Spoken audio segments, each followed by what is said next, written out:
नमस्कार बंधुरा केमन आছেন সবাই আমি মিতা চলে এসেছি গ্রিন ফ্যামিলি নতুন একটি ব্লগে মিতার কিচেনে আপনাদের সকলকে জানাই স্বাগত। তো আজকে আমি রান্না করব না, এই যে বললাম আমার এই যে ননদ আসবে, এই যে দিদি এসেছে, এই যে দিদি আজকে রান্না করবে। তো দিদি কি রান্না করবে সেটাই দেখি। এই যে এখানে কই মাছ আছে, এখানে মতো 6 পিস মতন কই মাছ আছে। কই মাছটা আগে থেকে মানে ধুয়ে পরিষ্কার করে নুন হলুদ মাখানো আছে, কড়ার মধ্যে তেলও দেওয়া হয়ে গেছে। এবার মাছগুলো দিয়ে ভালো তেলটা গরম হয়ে গেছে, এখন কই মাছগুলো দিয়ে দেওয়া হচ্ছে।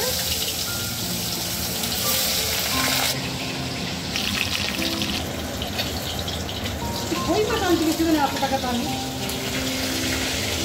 মাছগুলো দেশি কই মাছ বলছিল ভালো হয় সেদিনে, মানে কই মাগুর এগুলো জ্যান্ত নড়বে, সেগুলো ভালো লাগবে। তাই করছি। আচ্ছা ঠিক আছে, হ্যাঁ গেলেও ভালো, অসুবিধা।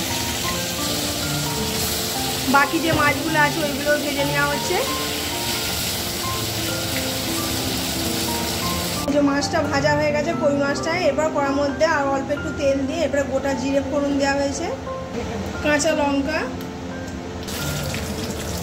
এই যে এখানে মশলা রেডি হচ্ছে, এখানে আদা জিরে আর শুকনো লঙ্কা বাটা রয়েছে, এখানে টমেটো আর এখানে হলুদ গুঁড়ো লঙ্কা গুঁড়ো সব একসাথে দেওয়া হয়েছে।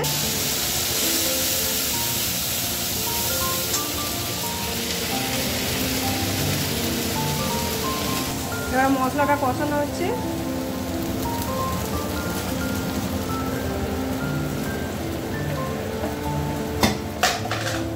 দিয়ে দেওয়া হচ্ছে লবণ। মশলাটা কষা হচ্ছে, কষার সময় মশলাটা থেকে দারুণ একটা সেন্ট বেরিয়েছে। রান্না করার টেকনিক আছে, আমি এত ভালো পারি না যদিও, আর ননদ একটু ভালোই রান্না করতে পারে। আমি একবার খেয়েছিলাম মুসুরির ডাল, হ্যাঁ মুসুরির ডাল, আর কি করেছে মনে পড়ছে না। মশলাটা কষানো হয়ে গেছে, এবারে অল্প একটুখানি জল দিয়েছে, ফুটলে পরে তারপরে মাছগুলো দেবে, তাই তো? দিদির হাতে রান্না কিন্তু সত্যি খুব ভালো, আপনারা কিন্তু এইভাবে ট্রাই করতে পারেন, খুব ভালো লাগবে।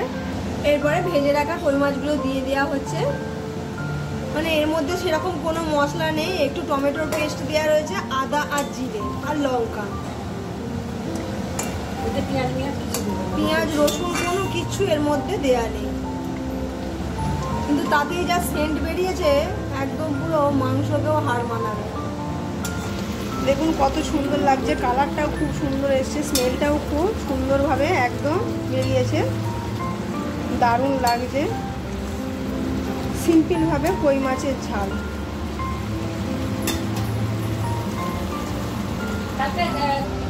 কই মাছের ঝালটা হয়ে গেছে, এবার একটি সার্ভিং প্লেটে সার্ভ করে নেওয়া হচ্ছে।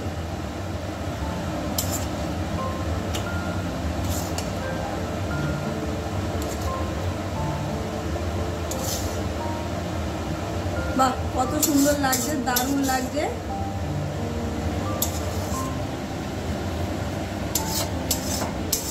তো দেখুন কই মাছের রেসিপিটা আমার পুরো রেডি হয়ে গেছে, কি দারুণ লাগছে শুধু একবার দেখুন। তো চলুন আজকের মতন ভিডিওটা আমি এখানেই শেষ করছি। আপনারা সবাই ভালো থাকবেন, সুস্থ থাকবেন, সাবধানে থাকবেন।